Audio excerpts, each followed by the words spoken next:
할렐루야. 6월 22일 목요일 새벽 기도를 시작하겠습니다. 사도신경으로 우리 신앙을 고백하시겠습니다. 나는 전능하신 아버지 하나님 천지의 창조주를 믿습니다. 나는 그의 유일하신 아들 우리 주 예수 그리스도를 믿습니다. 그는 성령으로 잉태되어 동정녀 마리아에게서 나시고 본디오 빌라도에게 고난을 받아 십자가에 못 박혀 죽으시고 장사된 지 사흘 만에 죽은 자 가운데서 다시 살아나셨으며 하늘에 오르시어 전능하신 아버지 하나님 우편에 앉아 계시다가 거기로부터 살아있는 자와 죽은 자를 심판하러 오십니다. 나는 성령을 믿으며 거룩한 공교회와 성도의 교제와 죄를 용서받는 것과 몸의 부활과 영생을 믿습니다. 아멘. 찬송가 27장 찬양하시겠습니다. 찬송가 27장입니다.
오늘 우리에게 주신 하나님 말씀은 사도행전 2장 22절에서 36절까지 말씀입니다.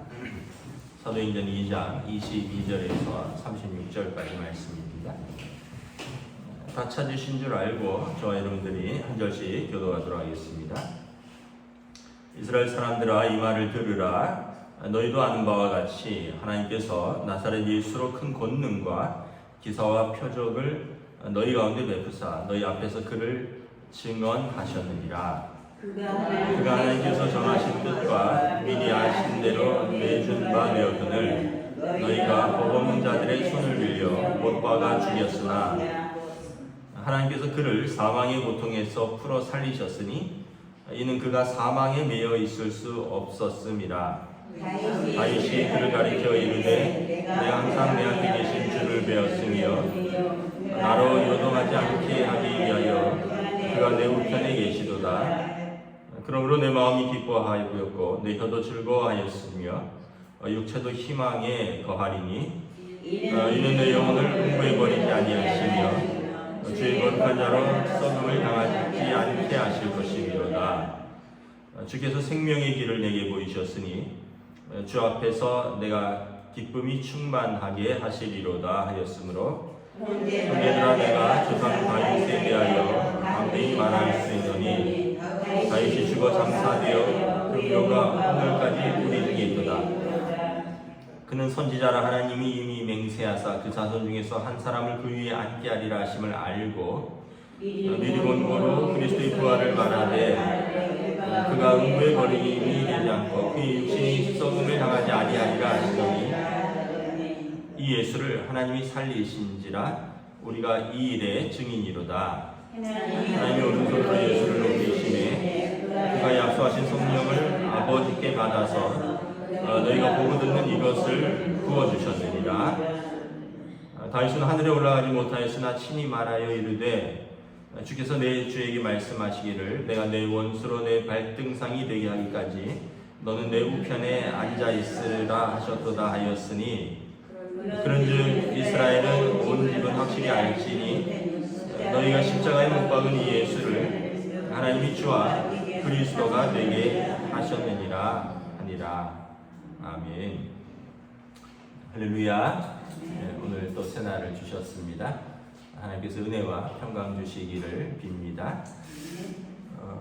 계속해서 베드로의 설교가 이어지고 있습니다. 베드로의 설교는 오순절 성령 강림 사건으로 이제 교회가 예수님께서 부활하시고 승천하시고 육신으로는 예수님이 함께 하시지 않지만 약속하신 성령님이 그들 가운데 오셔서 교회가 성령 공동체로 거듭난 사건이라 그랬습니다. 참 구약과 일치를 이루고 있는데 오순절은 이스라엘이 이집트에서 나온 6월절에서 50일째 되는 날 시내산에서 하나님과 말씀을 받고 하나님과 계약을 체결하죠. 언약을 체결하는 언약 공동체로 거듭난 날인데 신약에서는 교회가 성령 공동체로 거듭난 날이 이 오순절 성령 강림절이라는 뜻이죠. 성령이 불처럼 바람처럼 임하고 제일 먼저 한 것은 그들이 입을 벌려 예수 하나님께서 하신 큰 일을 증거하였고 믿지 않는 사람들은 그들이 세술에 취하였도다라고 비난하고 조롱하였다 했죠. 그래서 오늘 베드로 사도께서 이 일에 대해서 설명을 하는 겁니다. 사실은 이 대상은 오순절을 지키기 위해서 온 디아스포라, 그러니까 흩어져 있는 유대인들과 유대에 살던 유대인들 그리고 유대교로 개종한 이방인들이기 때문에 그들은 다 구약 성경을 잘 알고 있는 사람들입니다. 그들에게 설교의 주제는 뭐냐 하면 제목과 주제가 정확합니다. 36절에 너희가 십자가에 못 박은 이 예수를 하나님이 주와 그리스도가 되게 하셨느니라. 이것이 베드로 설교의 핵심이고 또 주제이고 내용입니다. 예수가 주와 우리의 주와 그리스도는 기름 부음 받은 자라는 뜻이죠. 메시아입니다. 너희가 십자가에 못 박은 이 예수를 하나님께서 그리스도 삼으셨고 우리가 그를 주로 영접하는 것이다. 이것을 증거하는 것이 베드로의 설교입니다. 그래서 22절에 보면 예수님의 인격 또 사역, 23절에 그분의 십자가와 부활에 대해서 이야기를 하죠. 이스라엘 사람들아 너희도 아는 바와 같이 하나님께서 나사렛 예수로 큰 권능과 기사와 표적을 너희 가운데 베푸셨다. 나사렛 출신 예수, 뭐 갈릴리 예수라고도 하고, 예수가 나사렛 출신이다. 그분이 하나님께서 그 가운데서 큰 일을 행하셨다. 예수라는 이름은 구약 성경에 보면 호세아라는 이름입니다. 호세아인데, 호세아는 구원이라는 뜻입니다. 거기에 모세가 이제 여호수아죠. 원래는 눈의 아들 호세아입니다. 호세아를 모세가 이제 그를 가나안 정탐 사건 이후에 호세아를 여호수아라고 부릅니다. 여호수아는 그 호세아라는 히브리어에다 요드라는 앞에 이제 단어를 하나 붙인 건데, 결국 이제 주께서 우리를 구원하신다 이런 뜻입니다.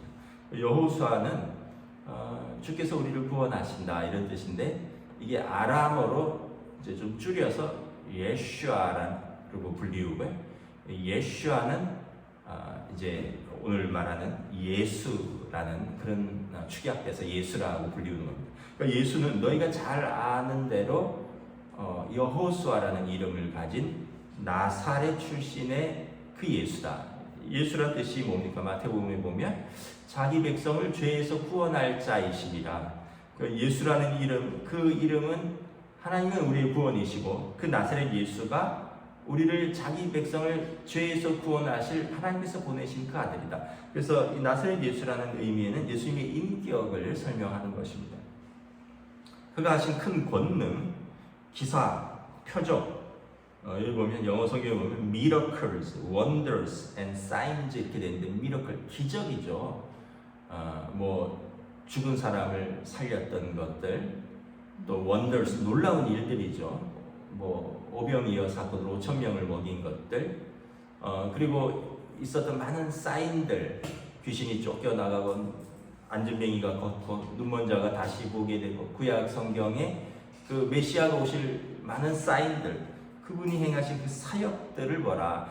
나사렛 예수가 그가 하나님께서 보내신 우리를 구원할 자이시다라는 것을 증거하는 것입니다. 너희도 그의 일에 대해서는 듣고 알고 있지 않느냐라는 것입니다. 그런데 이제 유대인들이 받아들이기가 어려운 것이 뭐냐 하면 그 메시아가 십자가에 달려 죽은 것이죠. 왜냐하면 메시아는 다윗 언약에 따르면 영원토록 하나님 보좌 우편에 앉아 계시면서 자기 백성을 구원하고 통치할 자이신데, 그가 십자가에 죽으신 거죠. 그래서 이스라엘 사람들이 예수님을 메시아로 영접하지 못하는 거죠. 그리고 가장 걸리는 것입니다. 그런데 23절에 보면 그가 하나님께서 정하신 뜻과 미리 아신 대로 내주신 바 되어서, 이 예수의 십자가 죽음은 하나님의 뜻이라는 거죠. 미리 아신 대로 내준 바 되었다는 것, 성경에 기록된 것이라는 겁니다. 너희가 죽인 것 같지만 법 없는 자들의 손을 빌려, 그러니까 율법을 모르는 자들, 로마 군병들, 이방인들의 손을 빌려서 너희가 십자가에 못 박여 죽였지만 이것은 하나님께서 정하신 것이다. 하나님이 미리 아신 하나님의 뜻이다. 이사야서 53장 같은 경우는 고난당하는 종이죠. 그는 실로 우리의 질고를 질고 우리의 고통을 당하셨도다. 우리는 양 같아서 그릇 행하여 각기 제 갈 길로 갔거늘 그리스도께서 우리의 죄악을 감당하셨도다. 이것은 하나님께서 미리 정하신 뜻이라는 것을 보여줍니다. 24절에 보면, 그런데 이 무덤에서만 죽음과 무덤으로만 끝난다면 예수께서 그리스도라는 것을 우리가 믿을 이유가 없는데, 하나님께서 그를 사망의 고통에서 풀어 살리셨으니 이는 그가 사망에 매여 있을 수 없습니다. 부활하시고 죄와 사망을 이기셨다는 것입니다. 고린도전서 15장 9절에 보면 죄야 너희 쏘는 것이 어디 있냐, 사망아 너희 쏘는 것이 어디 있느냐.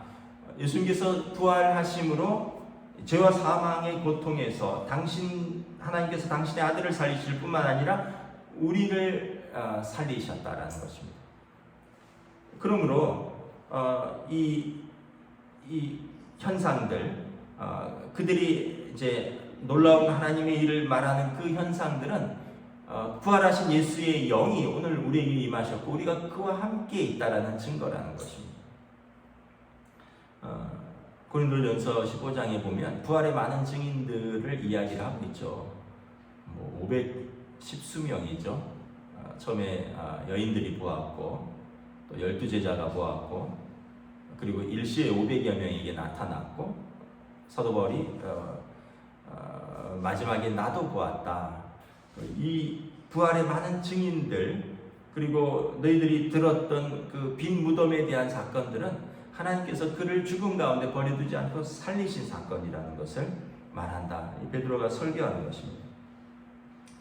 25절부터 보면 다윗의 그 시편 16편을 인용해서 그들의 이제 조상이면서 다윗 왕국의 회복을 꿈꾸는 메시아를 기다린다는 것은 다윗 왕국의 회복인데 다윗이 메시아에 대해서 어떻게 증언하였는지를 이야기합니다. 25절에 보면 이 시편 16편 내용입니다. 다윗이 그를 가르쳐 이르되 내가 항상 내 앞에 계신 주를 배웠으며 나로 요동하지 않기 위하여 그가 내 우편에 계시도다. 그러므로 내 마음이 기뻐하였고 내 혀도 즐거워하였으며 육체도 희망에 거하리니 이는 내 영혼을 음부에 버리지 아니하시며 주의 거룩한 자로 썩음을 당하지 않게 하실 것이미로다. 주께서 생명의 길을 내게 보이셨으니 주 앞에서 내게 기쁨이 충만하게 하시리로다 하였으므로 다윗이 이 내용은 얼핏 보면 고난당하는 다윗이 자신의 처지를 이야기한 것으로 이해할 수 있다는 거예요. 다윗이 내가 항상 내 앞에 계신 주를 배웠으므로 내가 요동하지 않는도다. 그가 내 우편에서 나를 지키시는데 이는 내 영혼을 음부에 버리지 아니하시며 거룩한 자로 썩음을 당하지 않게 하실 것이미로다. 이것은 마치 다윗이 자기의 이야기를 하는 것 같지만 29절에 형제들아 내가 조상 다윗에 대해서 이 시편을 설명해 줍니다. 담대히 말하노니 다윗은 죽어서 장사되어 그 묘가 오늘까지 우리 중에 있는 거 다 알지 않느냐. 그러니까 그가 음부에 버리지 아니하며 영원토록 하나님 보좌 우편에 계신다라는 그런 표현들이 있는데 다윗은 음부라는 것은 사망한 자, 꼭 죽음뿐만이 아니라 지옥이 아니라 죽어서 가는 곳을 말합니다. 그래서 다윗은 결국 죽지 않았느냐. 그래서 그의 무덤이 오늘 우리에게까지 있지 않느냐. 다윗도 선지자라 30절에 하나님이 그 자손 중에서 한 사람을 그 위에 앉게 하리라 하심을 알고 다윗도 하나님으로부터 그리스도가 오실 것을 보고 들었다는 거죠. 그 사무엘하 7장이 메시아 언약인데 다윗 언약이죠. 다윗에게 내 자손에게 영원토록 그 나라를 통치할 자를 세우신다라고 말씀하셨는데 다윗은 선지자이기 때문에 하나님으로부터 그의 자손 중에서 한 사람을 그 위에 앉게 하시며 영원토록 통치하실 그리스도로 보내실 것을 그도 안다라는 거예요. 그래서 그가 자신을 위하여 이야기한 것이 아니라 영원히 음부에 버리지 아니하시고 주의 거룩한 자로 썩음을 당하지 않게 하신다는 표현은 그의 후손으로 오실 그리스도에 대해서 그가 예언을 한 것이다. 그래서 31절에 그리스도의 부활을 그가 미리 말한 것이고 그리스도께서 음부에 버림되지 않고 그의 육신이 죽어서 무덤에 썩음을 당하지 아니하시는 것을 그가 시편에서 예언한 것이다. 다윗의 무덤은 오늘 우리 가운데 있고 예수의 무덤은 비어 있는 것이 그 증거라는 것입니다. 예수를 하나님이 살리신 것이다. 또 그래서 하나님의 오른손으로 예수를 높이심에 그가 약속하신 성령을 아버지께 받아서 너희가 보고 듣는 이것을 부어주셨느니라. 지금 부활하시고 승천하신 그 예수께서 하나님 보좌 우편에서 약속하신 성령, 예수님께서 제자들에게 약속하신 성령을 오늘 우리에게 부어주셨고 그래서 우리가 지금 너희가 보고 듣는 이것, 하나님의 크신 일들을 각 나라의 방언으로 얘기하는 것, 이것을 하나님께서 부어주신 성령의 사건이다라는 것입니다. 34절부터는 또 시편 110편을 인용한 다윗의 시입니다. 다윗은 하늘에 올라가지 못하였으나 친히 말하여 이르되 주께서 내 주에게 말씀하시기를 내가 내 원수로 내 발등상이 되게 하기까지 너는 내 우편에 앉아 있으라 하셨도다. 이것도 얼핏 보면 다윗 자신의 이 사건을 이야기할 수 있다고 생각할 수 있는데 원수 사울이라든가 그의 대적자들이 다윗을 해하지 못하고, 그리고 그 원수들이 다윗의 발등상은 이제 발을 올리는 그 발판입니다. 의자에 앉아서 발을 이렇게 올려놓는 그 발판인데, 너의 원수들이 너의 발등상에 되게 하기까지 너는 내 우편에 앉았으리라. 이것은 다윗 자신에게 한 것이 아니라 다윗이 시편 110편에서 그가 오실 그리스도에 대한 것을 미리 이야기한 것이다. 그래서 예수께서 그 사망과 죄와 사망이라는 사단의 원수를 예수님께서 그의 발등상에 되게 하기까지 하나님께서 그를 높이시고 그를 하나님 보좌 우편에 앉으셨다. 빌립보서 2장에 보면 예수께서 이제 하나님과 동등됨을 포기하시고 사람의 형상을 입으시고 이 땅에 오셔서 우리를 사랑하실 때 죽기까지 복종하여 십자가를 주셨으니 이것은 우리를 사랑하심인데, 하나님께서 그를 높이셔서 그를 부활하시게 하시고 승천하게 하심으로, 그러므로 모든 무릎이 그 앞에 무릎 꿇게 하셨도다. 그래서 예수님께서 지금 하나님 보좌에 앉아 계신 것이다. 그러므로 그가 이제 나중에 오실 것이다. 그러므로 주 예수의 이름을 부르는 자는 구원을 얻을 것입니다. 이것을 설교하는 것입니다. 그래서 36절에 베드로 설교의 결론이면서 또 베드로 설교의 제목이고 그의 신앙 간증이자 고백입니다. 너희가 십자가에 못 박은 이 예수를 하나님이 주와 그리스도가 되게 하셨도다. 그래서 여러분, 우리의 믿음은 다른 것이 아니라 십자가에 죽으신 예수님께서 우리의 죄를 속량하셨고, 그리고 그분의 십자가의 속량으로 우리의 죄를 하나님이 용서하셨고, 그리고 예수님께서 부활하셔서 사망과 죄를 승리하셨고, 그리고 승천하시고 다시 오신다고 약속하셨고, 그를 믿는 자들은 이 죄와 사망의 승리에 동참하는 부활의 첫 열매이신 예수 그리스도와 더불어 부활할 것이다. 이것을 증거하는 것이 그리스도교, 우리 기독교의 핵심 내용인 것입니다. 여러분, 저와 여러분들이 무엇을 믿는가, 우리가 무엇을 고백하는가를 확실히 붙들 수 있기를 원합니다. 기도하겠습니다. 하나님 은혜를 감사합니다. 오늘 주신 말씀을 통하여 베드로의 설교, 또 베드로의 간증, 베드로의 신앙 고백이 오늘 우리의 신앙 고백, 우리의 간증, 우리의 믿음이 될 수 있기를 원합니다. 예수 외에는 다른 이름으로는 우리에게 구원을 주신 이름이 없다라고 말씀을 하셨습니다. 예수님의 인격과 사역과 그의 죽으심, 그리고 부활하심, 이것을 증거하는 것이 교회이고, 또 이것을 믿는 자들의 모임이 성도이라는 것을 우리가 다시 한번 깨닫고, 우리의 믿음을 다시 한번 점검하고, 또 우리도 입술을 열어 담대히 우리가 사랑하는 자들에게, 또 하나님을 알지 못하는 이들에게 예수께서 그리스도이시다라는 것을 증거할 수 있는, 또 사명을 감당할 수 있는 믿음을 더하여 주시옵소서. 감사를 드리오며 우리 주 예수 그리스도의 이름으로 기도드리옵나이다. 아멘. 하늘에 계신 우리 아버지의 이름을 거룩하게 하시며 아버지의 나라가 오게 하시며 아버지의 뜻이 하늘에서와 같이 땅에서도 이루어지게 하소서. 오늘 우리 일용할 양식을 주시고 우리가 우리에게 잘못한 사람을 용서하여 준 것 같이 우리 죄를 용서하여 주시고 우리를 시험에 빠지지 않게 하시고 악에서 구하소서. 나라와 권능과 영광이 영원히 아버지의 것입니다. 아멘.